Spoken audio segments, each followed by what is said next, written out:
Boleh kita berdoa sekali lagi ya? Let's pray. Tuhan tolong kami, mampukan kami untuk bisa memahami isi hati-Mu dalam firman-Mu. Kami terbatas, kami lemah tanpa Tuhan, kami memiliki akal yang Tuhan berikan. Tapi kami tetap membutuhkan Tuhan untuk menyingkapkan, mengungkapkan, menyatakan isi hati-Mu untuk kami semua. Berbicara kepada setiap kami Tuhan, in Jesus name we pray. Amin.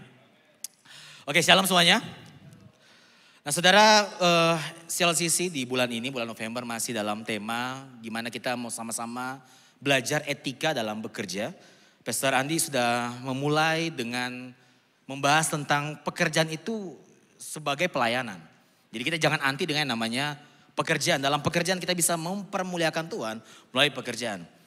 Dan tentu saudara yang datang minggu lalu pasti sangat diberkati dan itu saya rasa jadi pondasi atau loncatan pertama kita untuk bisa memahami etika dalam bekerja di minggu kedua, ketiga dan seterusnya. Nah saya akan memulai dengan satu hal ini saudara. Di saat waktu saya SMP, ya kurang lebih, ya nanti ketahuan usianya, jadi SMP lah dulu ya. Waktu saya SMP dan SMA, zaman dulu belum ada smartphone saudara. Jadi kita itu punya kebiasaan ya menulis diary atau jadwal-jadwal atau puisi atau ini list-list prioritas orang yang kita kasih. Ya, ada yang pernah begitu saudara? Ya, tulisnya di binder biasanya. Ya, terima kasih buat anggukan beberapa orang. Ya berarti ya kurang lebih saya seusia saudara. Jadi dulu saya tulis saudara dan entah kenapa zaman dulu tuh kayak sengaja taruh binder di atas meja sekolah supaya orang lihat dan mereka pengen kepo. Riko nulis apa sih? Dan biasanya ya dari situ kita ketahuan, oh dia lagi suka sama ini atau wah prioritas hidupnya seperti ini, rohani sekali. Dan saya coba tulis, coba ya. Kayaknya berbeda, ada yang slide yang kepotong. Jadi waktu itu saya tulis ini saudara. Pertama itu list pertamanya itu Tuhan. Sedap, kurang rohani apa saudara? Ya Tuhan yang pertama. Ya, sebentar. Kayaknya ada yang berubah slide-nya. Tidak yang kayak ibadah sebelumnya ya. Boleh dibantu? Oke, nah di sini yang berbeda. Jadi yang pertama itu Tuhan saya tulis saudara. Setelah Tuhan yang kedua orang tua. Ya. Yang ketiga saudara kandung saya. Yang keempat sahabat-sahabat saya. Kalau zaman now bahasanya adalah bestie, betul ya? Bestie aku nih ya. Terus yang terakhir itu pacar karena masih SMP. SMA, saya lumayan agak puber ya zaman-zaman itu ya. Jadi udah pacaran SMP. Jadi saya tulis tuh. Ini rohani sekali kalau saudara perhatikan di sini. Orang akan bisa lihat, wih Riko rohani banget. Kenapa? Prioritas pertama Tuhan. Ya, yang kedua orang tua. Ini orang baik pasti. Kenapa? Dahulukan orang tua loh. Yang ketiga saudara kandung. Yang keempat sahabat. Kelima pacar. Wah luar biasa loh. Pacar nomor kesekian. Tuhan yang pertama. Ya ini kayaknya waduh ini cowok idaman zaman itu ya. Kalau lihat dari listnya. Padahal belum tentu menghidupi saudara. Amin.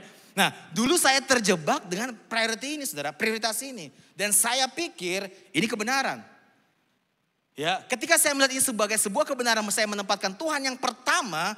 Dan saya menaruh list yang lain di posisi 2, 3, 4, 5. Ya, saya melihat bahwa kehidupan saya waktu sebagai anak.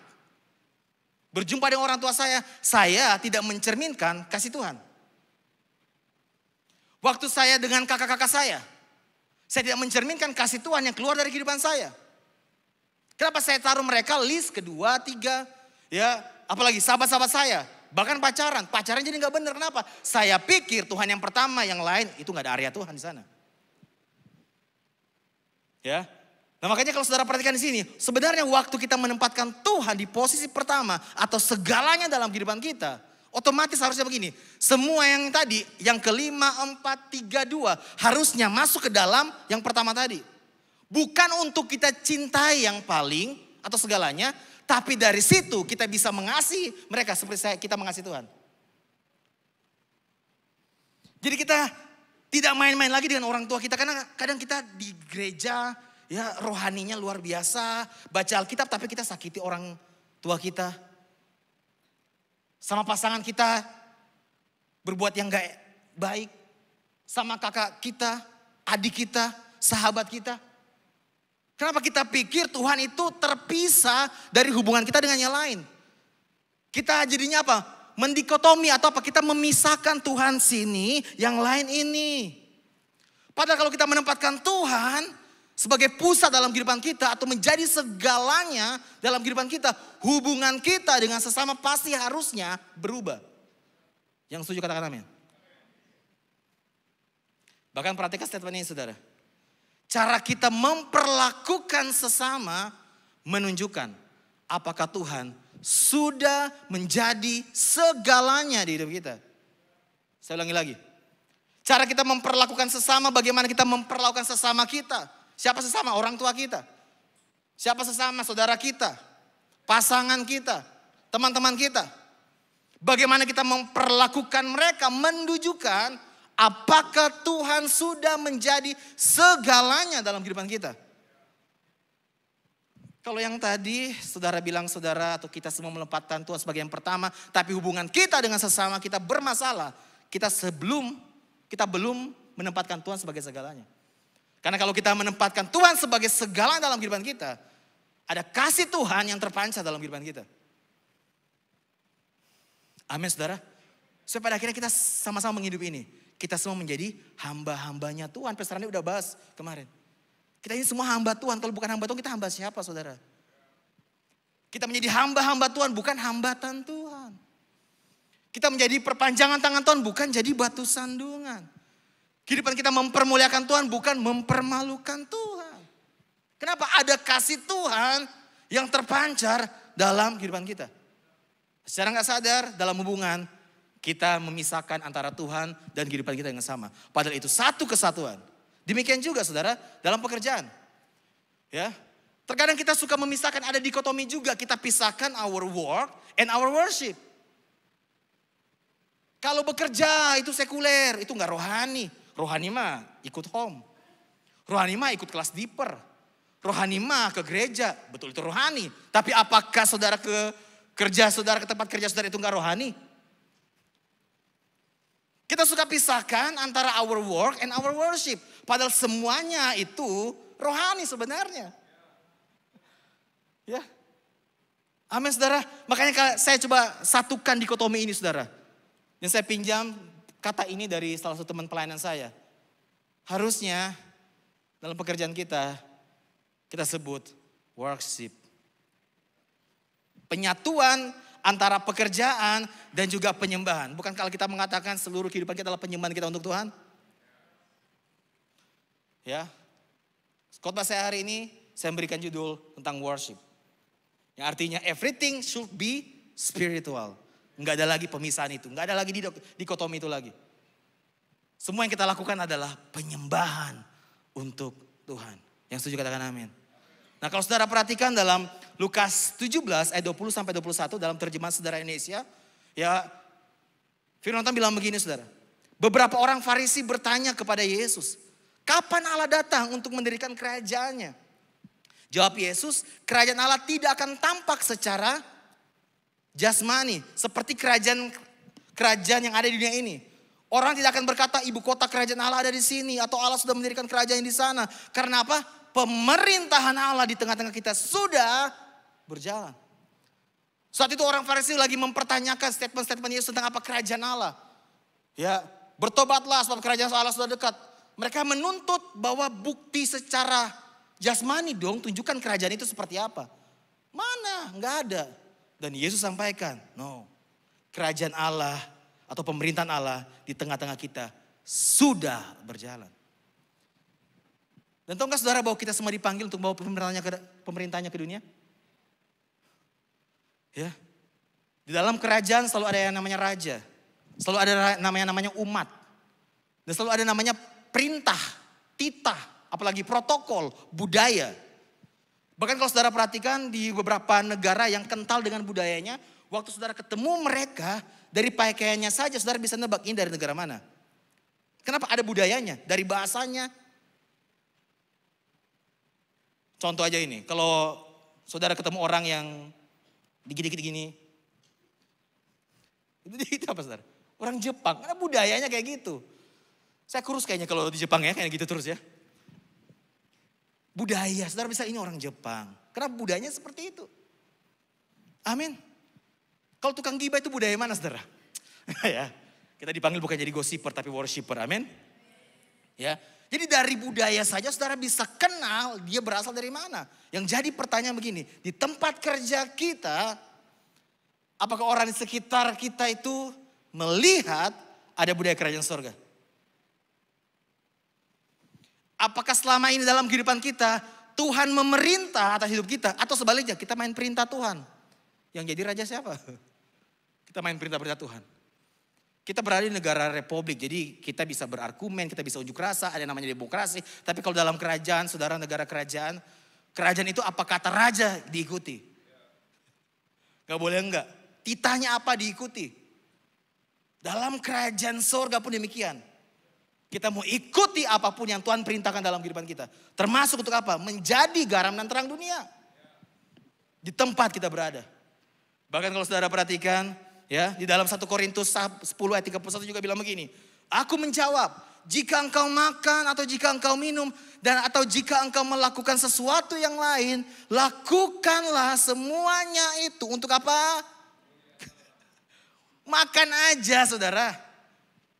Ini bisa mempermuliakan Tuhan. Apalagi dengan pekerjaan yang Tuhan sedang percayakan buat kita. Ya, kalau saudara perhatikan dalam Kejadian ya, waktu pertama kali manusia diciptakan, ya pekerjaan yang Tuhan berikan adalah jadi tukang kebun, betul? Ya, mereka disuruh apa? Mengelola. Ya, mengelola artinya apa? Sudah ada, dikelola yang sudah ada. Kita nggak pernah bisa menciptakan sesuatu baru sebenarnya, karena semuanya sudah ada. Kita pun demikian, segala talenta yang Tuhan berikan, itu Tuhan inginkan kita kelola, kita pelihara. Maka kalau saudara perhatikan di dalam Kejadian, tugas dari manusia apa? Berbuah. Lebih banyak berbuah. Ya, master plan-nya Tuhan itu di sana, saudara. Tuhan menginginkan kita itu fruitful. Bahasa Indonesia menerjemahkan beranak cucu. Padahal aslinya itu bicara tentang fruitful atau berbuah. Terus apa? Multiply. Bertambah banyak. Setelah itu apa? Dipelihara. Setelah itu apa, saudara? Dikelola. Setelah itu memerintah. Itu master plan-nya Tuhan. Tapi karena kejatuhan manusia ke dalam dosa, kalau saudara baca nanti dalam Kejadian 3 ayat yang ke-17. Terkutuklah tanah karena engkau. Bukan terkutuklah engkau karena tanah. Dibalik. Terkutuklah tanah karena engkau. Kamu akan bersusah payah. Makanya jangan heran. Kita ada dalam dunia yang sudah rusak, yang kalau untuk mendapatkan sesuatu perlu kerja keras. Tapi tenggat kabar baik buat kita, Yesus datang ke dunia, amin. Dia kembalikan kita lagi kepada master plan-nya. Kalau saudara lihat dalam Yohanes 15 ayat 16, bukan kamu yang pilih aku, tapi aku yang pilih kamu. Dan aku telah menetapkan kamu supaya kamu pergi dan menghasilkan buah, dan buahmu itu tetap. Sama gak sih? Sama master plan yang pertama dalam Kejadian 2? Sama, saudara. Jadi Tuhan menginginkan kita memerintah berbuah. Bukan juga berbuah saja. Kalau saudara baca dalam Yohanes 15 ayat 2. Dikatakan begini. Barang siapa yang sudah berbuah. Dia akan dibersihkannya supaya lebih banyak berbuah. Multiply. Bicara tentang multiply, saudara. Jadi ada panggilan buat kita semua di dunia ini. Untuk apa? Memerintah bersama dengan Tuhan kita. Kerajaannya dinyatakan di tengah-tengah dunia. Makanya perhatikan statement ini. Enggak semua dari kita memang dipanggil untuk jadi pembicara. Tapi kita semua dipanggil untuk berbicara kebenaran. Melalui perkataan dan juga tindakan. Enggak semua dipanggil untuk jadi pendeta. Tapi kita semua dipanggil untuk apa? Jadi pelita. Sehingga melalui perbuatan kita, perkataan kita. Orang-orang benar-benar bisa melihat manifestasi Tuhan dalam kehidupan kita. Dan Tuhan dipermuliakan. Amin, saudara. Nah, dari situ saudara melihat bahwa, wah ya penting ya ternyata kita itu benar-benar jadikan pekerjaan kita ini sebagai penyembahan. Kalau gitu saya mau all out, saya mau kerja luar biasa buat Tuhan. Tapi saya mau bilang ini, saudara, hati-hati dengan jebakan ini. Workaholic. Karena workaholic bukan worship. Hati-hati dalam jebakan ini. Ya, ingat lagi dikotomi yang pertama yang saya tadi bahas. Jangan sampai karena pekerjaan kita, orang terdekat kita, malah kita sakiti. Walaupun motivasi kita bekerja buat keluarga kita.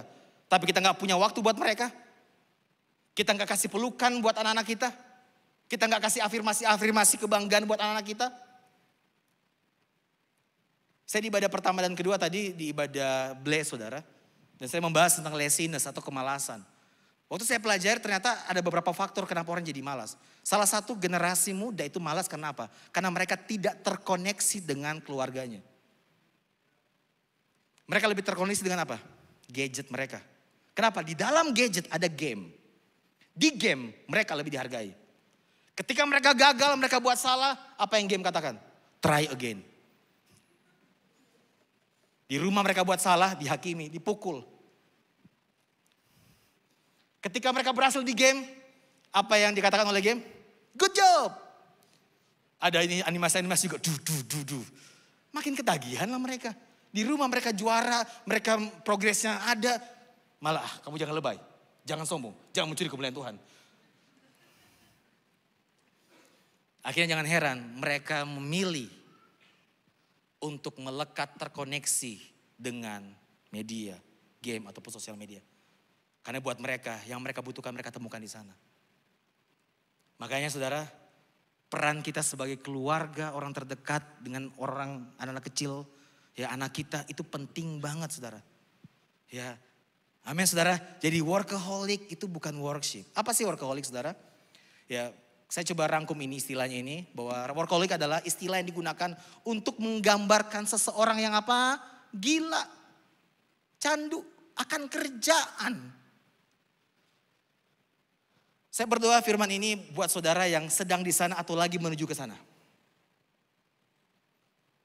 Buat yang tidak ada keinginan ke sana, jangan ke sana. Amin.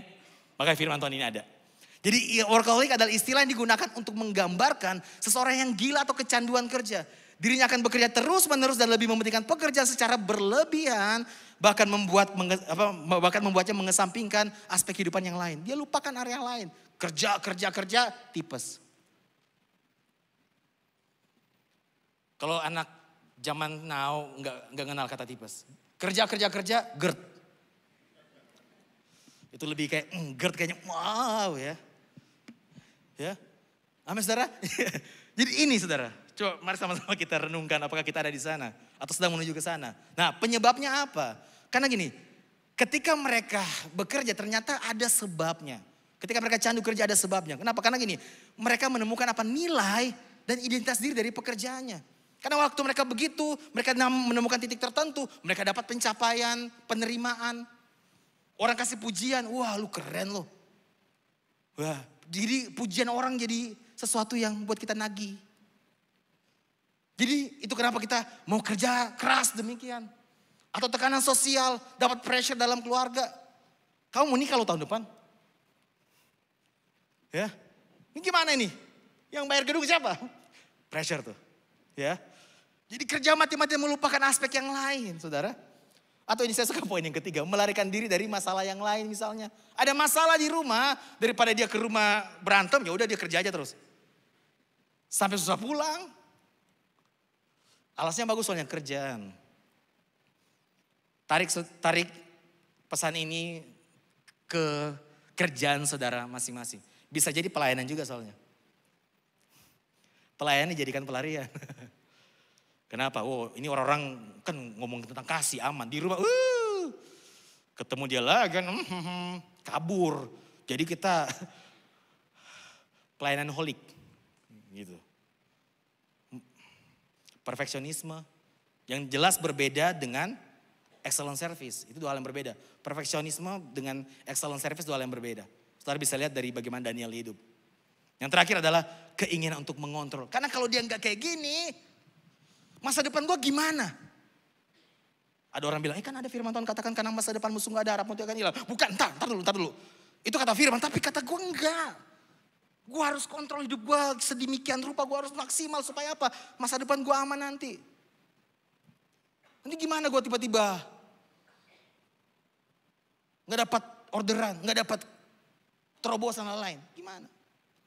Dia berusaha untuk kontrol makannya. Akibat dari itu semua, dia menjadi candu dan terjebak dalam gila kerja atau candu akan kerjaan. Nah dampaknya apa saudara? Dampak dari workaholic ini saudara, berdampak negatif pada apa? Kesehatan mental. Kita punya isu di area mental pada akhirnya. Berdampak negatif pada apa lagi? Kesehatan fisik. Waktu 24 jam, 25 jam buat kerja. Itu gimana tuh? Kelebihan satu. Kerja yang tadi. GERD, tipes, sakit, demam. Fisik yang kena saudara. Walaupun alasannya baik loh untuk keluarga. Tapi saudara korbankan diri saudara. Bahkan korbankan juga waktu saudara bersama dengan mereka. Yang ketiga, hubungan dengan keluarga dan sesama jadinya apa? Bermasalah. Dulu punya waktu bersama-sama dengan keluarga. Dulu doa bareng, ya, mesbah keluarga bersama dengan anak-anak, istri. Doain papa ya, doain mama ya, supaya dapat bisnis jebol. Berdoa, Tuhan kasih, waktu seperti itu udah gak ada lagi. Dia lupa akan sumber berkat karena berkat yang dia terima.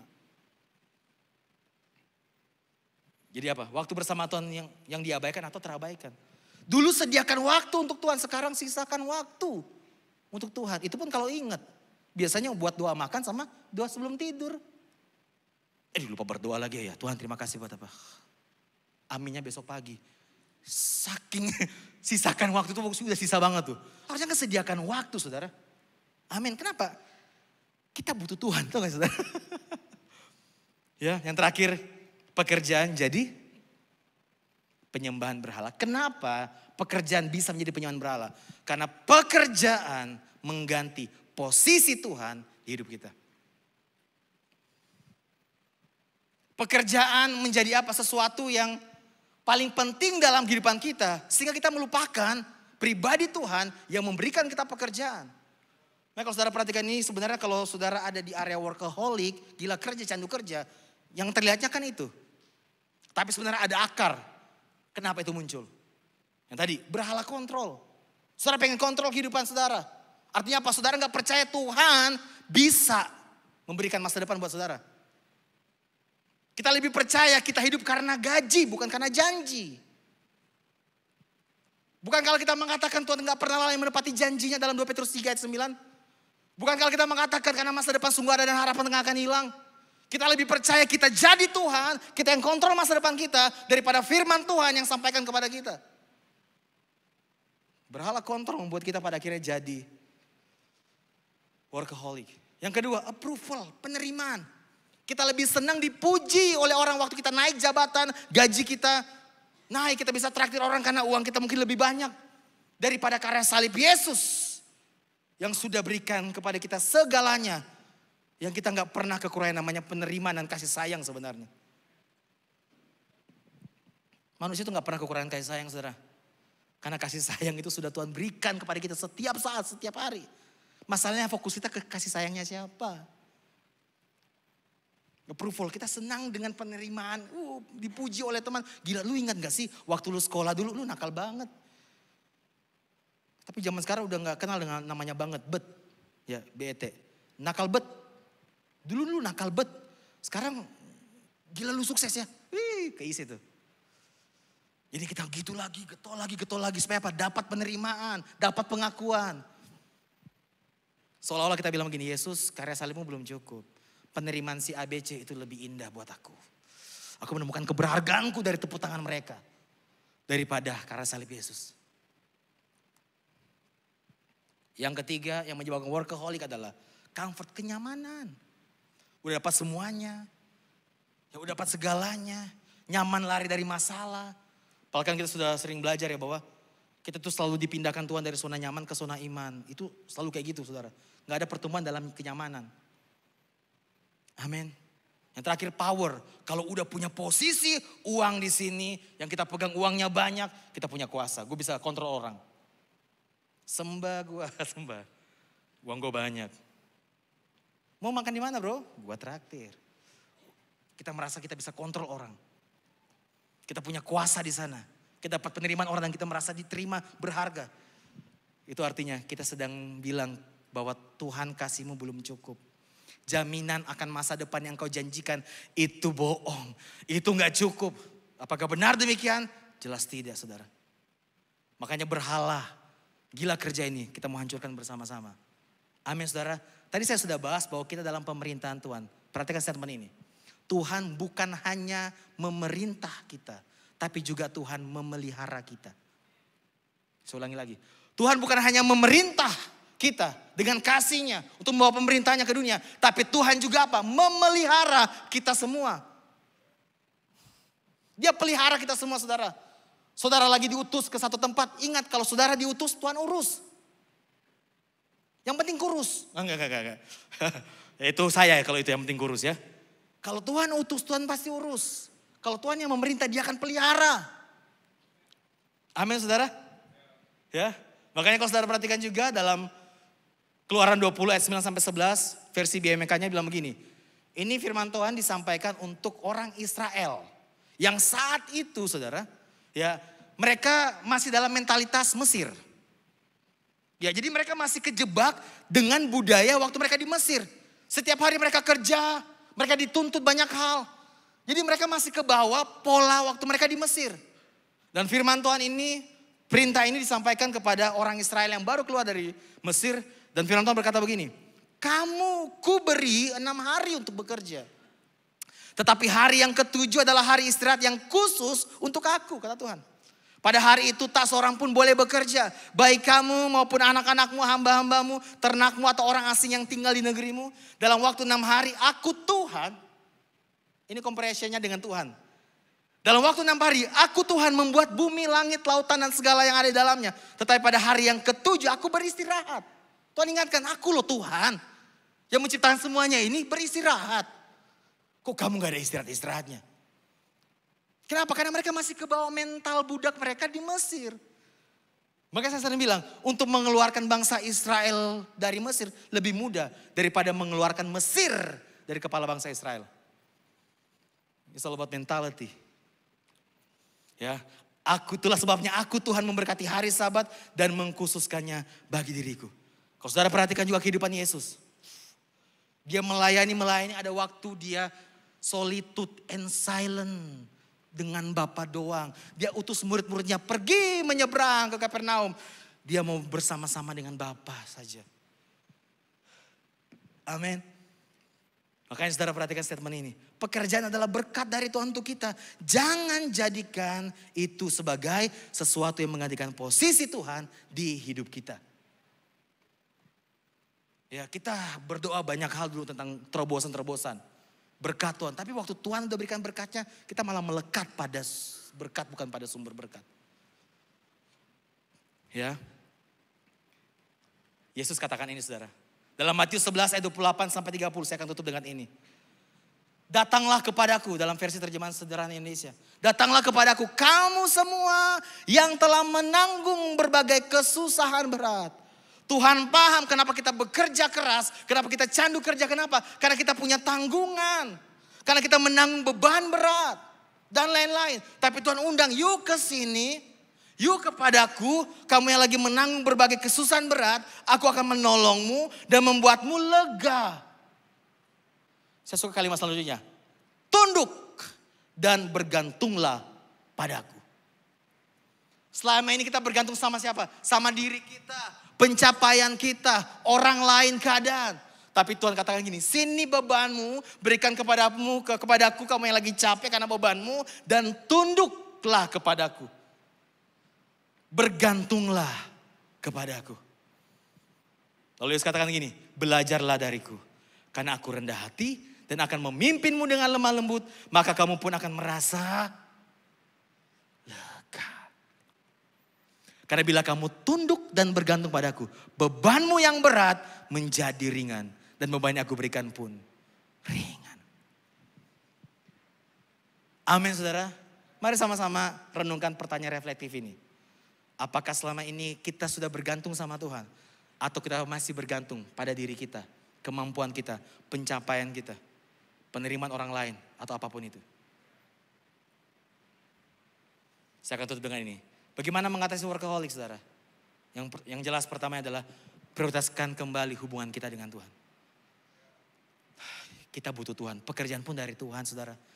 Untuk bekerja membawa pemerintahnya pun kita butuh Tuhan. Kita terbatas, kita lemah.